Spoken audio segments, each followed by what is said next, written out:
Сомнежи за шпионажа го тресе кабинетот на председателката Гордана Силјановска-Давкова. Обвинителството за гонење на организиран криминал и корупција во декември лани отворило предистрага откако добило известување од МВР за настана од 24 ноември 2025 дека од информатичкиот систем во председателскиот кабинет неовластено биле извлекувани податоци. Обвинителството веднаш од кривичниот суд побарало наредба за пребарување на компјутерскиот систем, како и наредба за екстракција на податоци од персонални лаптоп компјутери доставени до МВР од кабинетот на Силјановска. Побарани се и видеоснимките од безбедносните камери од кабинетот и анализа на екстрахираниот доказен материјал, но досега одговор не добиле.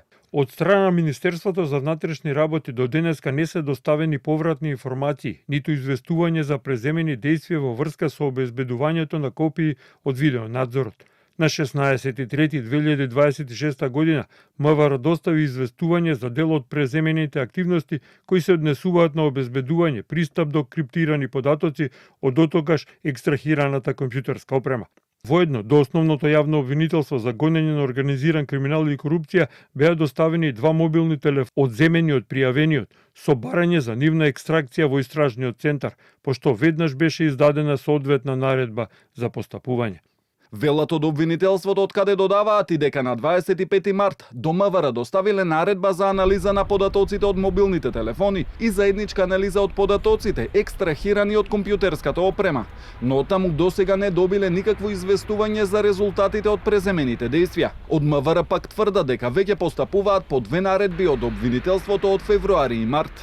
Во тек е анализа на сите електронски докази кои се екстрахирани од одземената опрема. Напоменуваме дека станува збор на поголема количина на електронски доказен материјал за кој е потребен поголем временски период.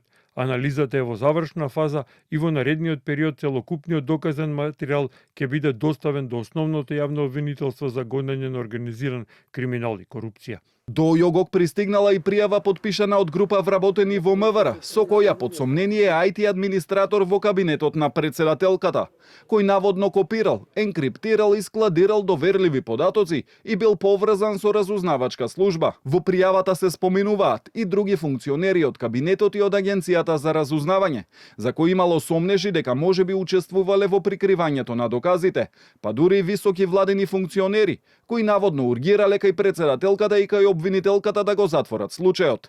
Премиерот Христијан Мицкоски пак вели дека сомнежите за наводна шпионска афера потекнуваат од структури од минатото, а паниката ја создал шефот на обвинителството Ислам Абази. Тоа се шпионски талок на општеството структури од минатото, кои што се наоѓале во кабинетите како глодари на некои поранешни политичари, председатели, премиери и така натаму, и тие се представуваат како група вработени и испраќаат анонимни дописи до обвинителства. Се разбира, таму Ислам Абази веднаш да истрча и да создаде паника во јавноста дека нешто се случувало. Случајот во ЈОГОК го води обвинителката Катерина Коларевиќ, која овој период е во центарот на вниманието на јавноста за набавката на мазут на СМ, а и од обвинителството и МВР. Најавуваат информации по расчистување на случајот. За сега коментар нема ниту од кабинетот на председателката Гордана Силјановска-Давкова.